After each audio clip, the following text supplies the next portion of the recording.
Hey, everybody. It's me, Queenie Brown. Thank you so much for joining me today for our read along of the self love lessons. Hang on just a second. I'm going to invite our Instagram family in to join us. I wanted to make sure that everybody. Sorry, y'all. Hello. Okay. Let me mute this. Okay. Let me see. Are we good? Let me come on back. Okay. All right. Here we go. All right. So thanks so much for joining me today. Wow, we have been having such a time with this book, and it is mirroring my life in ways that I didn't expect. But it's all good, right? We get to learn every day new lessons, and we get to grow and stretch and become more of who God created us to be. But today we're going to talk about faith and the fact that our faith is the bridge that connects us to the things that we are believing for. And so we are reading from the Self Love Lessons, and I'm your host, Queenie Brown, a certified master spiritual life and business coach, women's empowerment author of the Self Love Lessons, 7 lessons every woman must learn about herself and the power of womanhood. And also, I am the author of the Mother Daughter Journal, which is a faith based interactive mother's mentorship tool designed to build and heal the mother daughter bond. So today, just to bring you up to speed, I have been instructed by God back in December to revisit the self love lessons. I published this book back in 2011, and it was a journey for me that God took me through to help heal my body, heal my mind, and overcome a lot of challenges physically. They had told me I would never be a natural mom, and God walked me through the healing process. And of course, I gave birth to one of my miracles at 43, my second at 46, and there have been so many more. So today I'm going to share with you some of the miracles that have unfolded. And I want to just help you stretch your faith and help you to remember that you were created to manifest miracles, literally.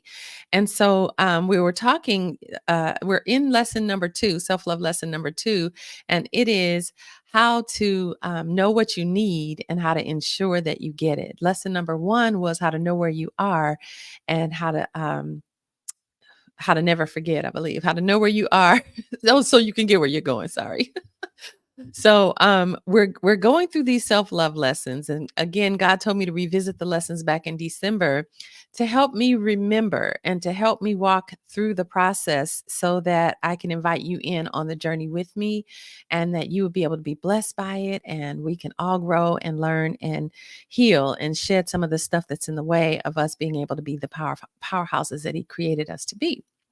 So we began yesterday talking about emotional trips. And if you missed that one, please do go back. I look a little different in that one. I was actually on an emotional trip as we read yesterday, but I'm back.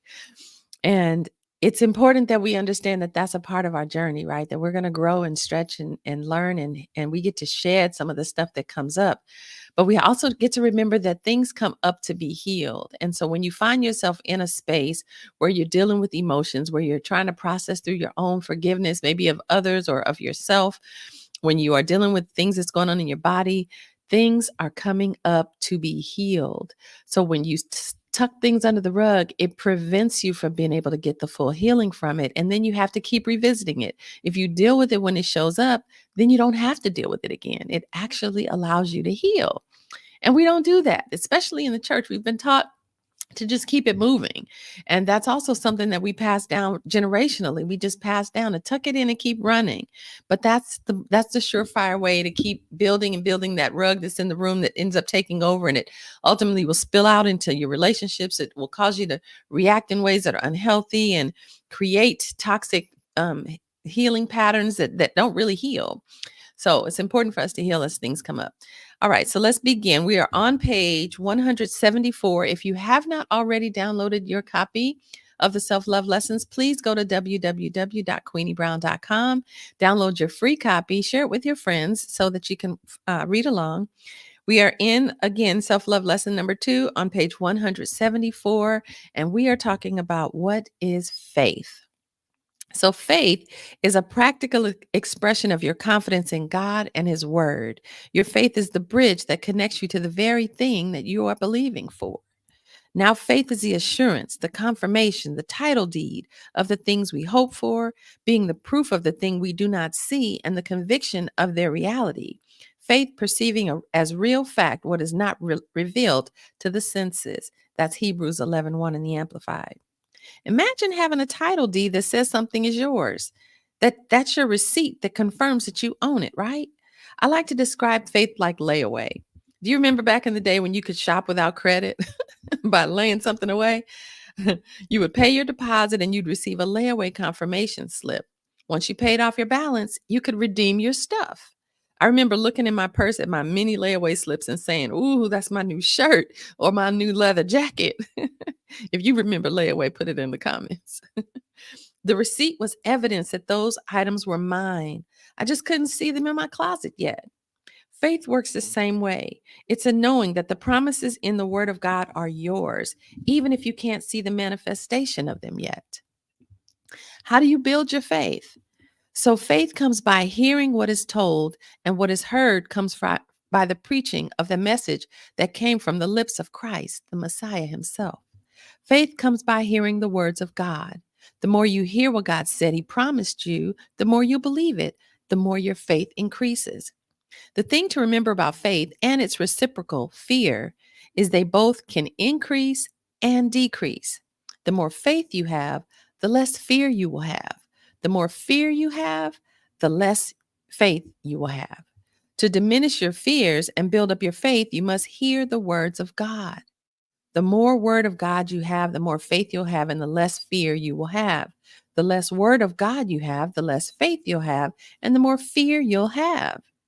The book of love teaches us that faith in God and his promises connects us to our blessings. Why?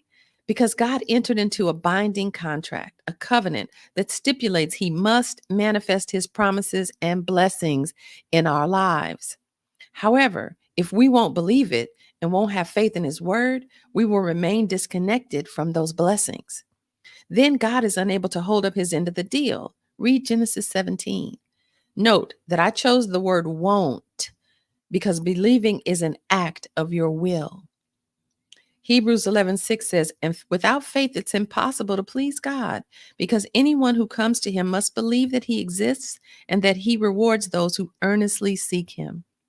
God needs us to change our focus.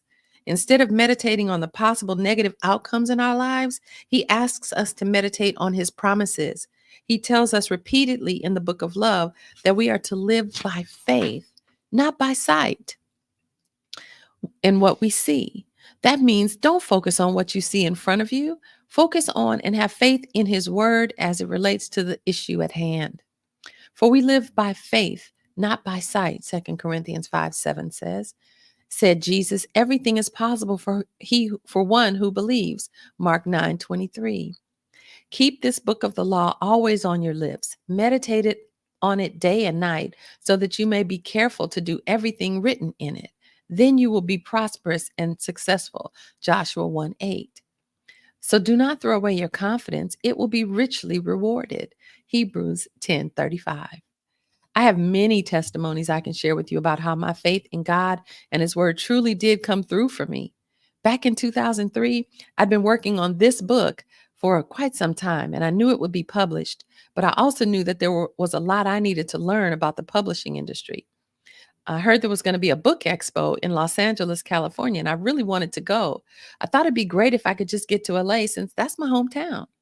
At the time, I didn't have the money to fly home, and I didn't have any spending money either. I prayed about it, and God told me I would go to the book expo. Of course, I wondered how it would happen. Of c- I held on to it in faith, and I believed I would get there. About 2 weeks before the expo, I received a call from my niece saying that she'd be flying into Atlanta to pick up her car and drive it home to Los Angeles. She had friends who were planning to drive home with her. My first thought was, there's no way I want to be back in a car for that long ever again. Let me see. Oh gosh, I'm sorry. I'm not keeping you up. I never wanted to be in a car that long ever again. Um, where am I? I had driven to Atlanta from LA back in 1992 and vowed to never drive that far again. But here I was facing an opportunity to see the end of my faith. So I didn't offer to help her drive. When she arrived in Atlanta, she learned her friends were not able to take the trip with her. That meant she would have to drive alone, and there was no way I was going to let that happen. I thank God for the opportunity to get to LA, packed my bags, and we were ready to go. Because the trip was a long and potentially dangerous one, I wanted to make sure the car would get us there with no problems. So we stopped to get the oil changed and the fluid checked. The mechanic matter of factly told us that all four of her tires were bald. He didn't think it was a good idea to drive at all, let alone drive across the country. My niece didn't have any money for tires, and neither did I. We only had enough for gas and incidentals. I was definitely hesitant because everything in me shouted, "This is not a good idea."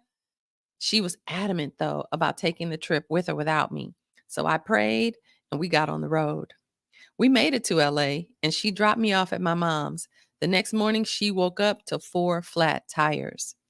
I, on the other hand, had a good time pampering some of my mom's clients the next day. Queen Mom is a hairstylist and had built a salon into her home. She sees clients there, and yes, they're very blessed to have such a wonderful environment to come and get cute. At the time, I was also a consultant with a self care company called Warm Spirit. Oh, do I miss that? And they had some delicious products that I couldn't resist sharing. I put on s- I put some on every one of mom's clients and left her house with over $1,200 in sales. Wow. Mom let me drive her car down to the book expo. When I got there, the parking attendant gave me free parking very close to the venue, which is unheard of in LA. When I arrived to check in, the fees were over $150 and I got in absolutely free. I met some of the most notable authors and publishers in the US. I had quite a long conversation with Mark Victor Hansen of Chicken Soup for the Soul series. He invited me to attend a millionaire's treat the following week. He invited me to attend a millionaire's retreat the following weekend. I learned so much about the publishing empire. I met so many people, and being there just reinforced my belief in my ability to complete this very work and many more. The following weekend, I attended the Millionaires Retreat free, met even more people, and made more contacts. The entire experience showed me how just having a little bit of faith can prove to bring many more blessings than I could even imagine. When I returned to Queen Mom's home, I spent a few hours chatting with her and a client, which worked for an airline, and she gave me a buddy pass to get home. So not only did I get to the book expo, but I made over a $700 profit and a boatload of connections in the process. Faith in the word of God always works. Ooh, oh, I'm glad I had a chance to read that. That reminded me of my goodness, what it was a um powerful show of how God shows up for us when we can just trust him and believe. And he says that he gives us the desires of our heart. And he gave me the desire to go to the book expo. And then he made a way for me to get there. And he made a way for me to generate revenue and get home with $700 in my pocket. So you never know how God intends to bless you. But if you hold on to your faith and trust and obey when he tells you to move, my God, it opens doors that you cannot imagine. So I'm grateful that I got a chance to share this story with you today. I am so excited to be on this journey with you, and I'm honored that you are with me. And be sure to leave a comment. Make sure that you share and like and subscribe and do all the stuff. And what else did I want to say? I just want to say thank you. Thank you for walking through this journey with me. It's been quite a blessing to me, and I'm sure that it's blessing you as well. Thank you to all of those who've been sending me comments and DMs. I'm glad it's blessing you. All right. So I will see you in the Mother Love community. We're going to retreat now and get a little bit more meat off this bone and just chat about it. If you haven't already joined me in the Mother Love community, go to www.queeniebrown.com, download the book, and you'll get the link to come in and join us. All right. God bless. I'll take care. I'm just having a good time. Y'all be blessed. I'll talk to you soon. Bye bye.